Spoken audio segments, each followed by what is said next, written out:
Journalist की मुंबई इकाई और राष्ट्रीय संयोजक महिला विभाग के आयोजन था। इसमें पत्रकार सुरक्षा कानून के लिए हमने एक मुहिम तैयार की है, जो संपूर्ण भारत में पत्रकार सुरक्षा कानून लागू कराने के लिए हम लोग प्रयास कर रहे हैं। उसी संदर्भ में आज यहाँ मुंबई में एक बैठक आवश्यक रूप से रखी गई, ताकि पत्रकारों को सुरक्षा और उनके कल्याण के लिए इस अभियान के तहत हम तमाम पत्रकारों को सुरक्षा और उनका कल्याण सुनिश्चित कर सकें। प्रादेशिक सरकार और केंद्र सरकार से हमारी लगातार ये मांग है कि पत्रकारों की सुरक्षा और उनके कल्याण के लिए योजना बनाए, पत्रकार सुरक्षा कानून लागू करें। इसी संदर्भ में आज की इस विशेष बैठक का आयोजन किया गया है। उम्मीद करते हैं कि इस बैठक के माध्यम से हम अपने इस उद्देश्य का, पत्रकार सुरक्षा कानून का उद्देश्य का संपूर्ण महाराष्ट्र में प्रचार प्रसार करेंगे और प्रादेशिक सरकार, महाराष्ट्र सरकार से हम मांग करेंगे कि पत्रकारों की सुरक्षा सुनिश्चित की जाए।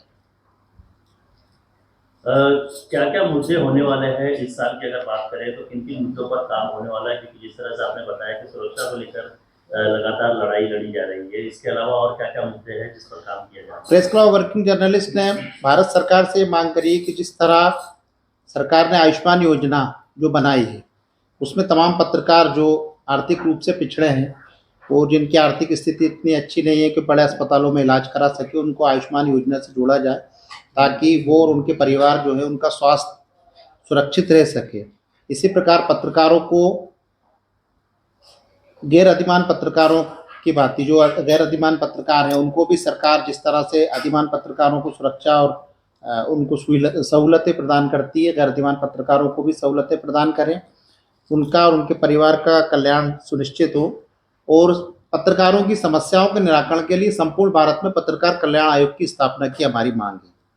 हम चाहते हैं कि संपूर्ण भारत में जिस तरह के महिला आयोग, अल्पसंख्यक आयोग या दीगर आयोग जो हैं, जो वर्ग विशेष या समाज विशेष के उत्थान के लिए कार्य कर रहे हैं, इसी तरह पत्रकारों के लिए एक पत्रकार कल्याण आयोग की स्थापना हो, ताकि पत्रकारों की समस्याओं का निदान। मुख्य तौर पर देखा जाए तो पत्रकारिता क्षेत्र में प्रिंट होता है, इलेक्ट्रॉनिक होता है, लेकिन आज के दौर में सोशल मीडिया भी काफ़ी पॉपुलर हो चुका है, काफ़ी ज़रूरी हो चुका है। चाहे बात की जाए प्रधानमंत्री की या फिर बड़े स्तर के जो नेता है, उन्हें भी आज ज़रूरत पड़ती है इन चीज़ की। लेकिन जब हम वास्तविक फील्ड पर देखें तो इनकी मान्यता नहीं है।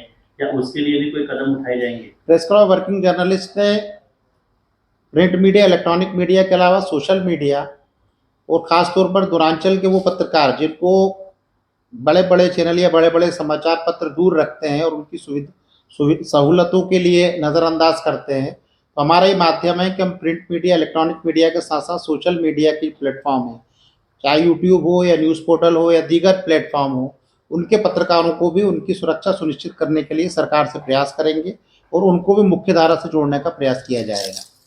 सुरक्षा की जिस तरह से बात की जा रही है, कई राज्यों में इसे लागू किया गया है, लेकिन देश भर में अभी पूरी तरह से लागू नहीं है। देखिए, पत्रकार सुरक्षा कानून के संबंध में जब हमने भारत सरकार गृह मंत्रालय से मांग की थी, उनका कहना है कि ये सब्जेक्ट जो है वो प्रादेशिक स्तर का है और हर प्रदेश सरकार अपने स्तर पर पत्रकार सुरक्षा कानून लागू कर सकती है।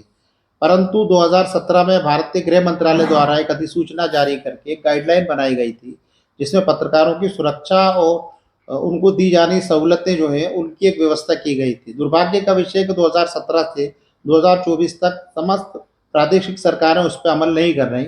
हमारा भारत सरकार से और तमाम प्रादेशिक सरकारों से ये मांग है कि जो 2017 में गाइडलाइन बनाई गई थी पत्रकारों की सुरक्षा के लिए, उसको लागू किया जाए। महाराष्ट्र की बात की जाए तो महाराष्ट्र में किस तरह की परिस्थिति है, उसके बारे में कुछ जानकारी देना चाहिए। महाराष्ट्र में पत्रकार सुरक्षा कानून कई वर्ष पूर्व बन चुका है, परंतु उसका अब तक अमल नहीं हुआ और यही वजह है कि पत्रकारों को अब तक सुरक्षा सुनिश्चित नहीं हो पाएगी। मैं क्योंकि आज महाराष्ट्र में हूँ, तो महाराष्ट्र सरकार से ये मांग करूँगा कि पत्रकार सुरक्षा कानून के संबंध में जो उनका अध्यादेश जारी हुआ था, उसको विधानसभा में लेके आएँ और उसको अमल में लाएँ, ताकि पत्रकारों की सुरक्षा और उनका कल्याण सुनिश्चित हो सके। सुंदरी जी, आप क्या कहना चाहेंगे? आप भी जुड़ी हुई हो इस संस्था से, आज इतना बड़ा कार्यक्रम हुआ है, क्या कहना चाहेंगे? मैं भी यही कहना चाहूँगी। मैं तो वैसे भी ऑलवेज हमेशा यही कहती हूँ कि हमारे पत्रकारों को जो होना चाहिए, जो उन्हें फैसिलिटीज़, जो उनकी सुरक्षा के लिए आज तक किसी गवर्नमेंट ने कुछ नहीं किया। आप देखते हैं पत्रकारों की हत्या हो रही है, पत्रकार जेलों में पड़े हुए हैं, जिनका कोई कसूर नहीं है, उनके लिए कोई सुनवाई ही नहीं है, उनके लिए कोई पहल ही नहीं करता है। तो हमने एक खालिद सर ने जो बनाया, मैंने जब ये सुना था पिछले साल तो मैंने कहा बिल्कुल मैं इसमें ज़रूर शामिल होंगी और मैं ज्वाइन करूंगी, क्योंकि ये हमारे, मैं कहती हूँ ना कि ये हमारी जो मीडिया है ना, अगर ये नहीं जिस दिन रहेगी तो कौन क्या कर रहा है, सरकार क्या कर रही है, कौन क्या कर रहा है, पड़ोसी क्या, हमें नहीं पता लगेगा। एक हमारा जो मीडिया है ना, उससे ही हमें पता लगता है कि कहाँ क्या हो रहा है।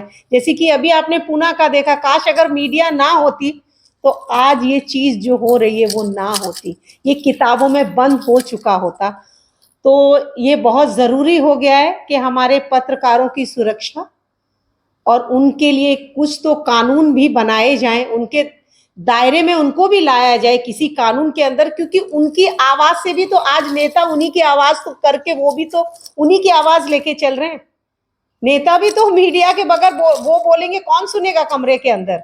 तो मैं हमारी सरकार से ये निवेदन करती हूँ कि प्लीज आप हमारे पत्रकारों के लिए और हमारी मीडिया के लिए कुछ ऐसा कीजिए जिससे वो सुरक्षित हो, उन्हें भरोसा हो, वो जनता की आवाज बनते हैं और आपको हमारी आवाज बननी चाहिए।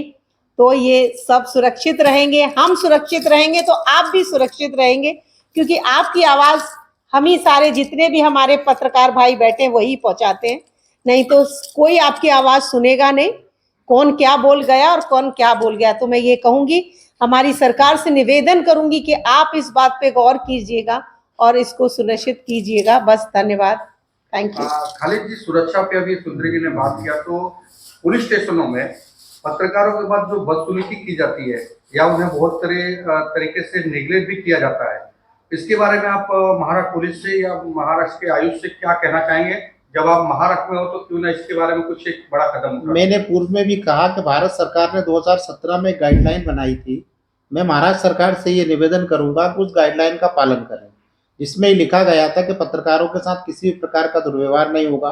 पत्रकारों के खिलाफ यदि कोई एफआईआर होती है तो सीनियर अधिकारी उसकी जांच करेगा, उसके बाद ही उनकी गिरफ्तारी सुनिश्चित होगी। भारत सरकार द्वारा 2017 में जो गाइडलाइन ली गई, आप अगर कानून पे अमल नहीं करना चाहते तो भारत सरकार की 2017 की गाइडलाइन है, उस पर भी अगर आप अमल करेंगे तो पत्रकार सुरक्षित हो जाएगा। इसके अलावा पत्रकारों की गरिमा की अगर बात की जाए तो चौथा स्तंभ माना जाता है, लेकिन आज लगातार उनका जो स्तर है वो गिरता जा रहा है। आज एक पान वाला भी अपने आप को पत्रकार बताता है, तो क्या उसके बारे में कोई कदम उठाया जा रहा है? क्योंकि जब डॉक्टर की हम बात करते हैं तो पहले देखा जाता है कि उसके पास सर्टिफिकेट है या नहीं, तो पत्रकारों की गरिमा के लिए क्या कदम उठाए जा रहे हैं? देखिए, भारत सरकार ने आज तक इस तरह की कोई अधिसूचना जारी नहीं की कि पत्रकार किसको माना जाए। हम भारत सरकार से और प्रादेशिक सरकारों से लगातार ये मांग करते रहे हैं कि यदि आरएनआई डिपार्टमेंट किसी का टाइटल रजिस्टर्ड करता है तो वो एक क्राइटेरिया रखे कि वो व्यक्ति या तो शिक्षित हो या उसने किसी प्रकार की डिग्री प्राप्त की हो, जिसके आधार पर वो पत्रकारिता या अपनी मैगजीन या समाचार पत्र का प्रकाशन। वर्तमान संदर्भ में अगर बात की जाए तो कोई भी व्यक्ति, जैसे आपने कहा कि कोई पान वाला, चाय वाला, वो भी टाइटल लेके पत्रकार बन जाता है। जब तक उस पर सरकार अमल नहीं करेगी, सख्त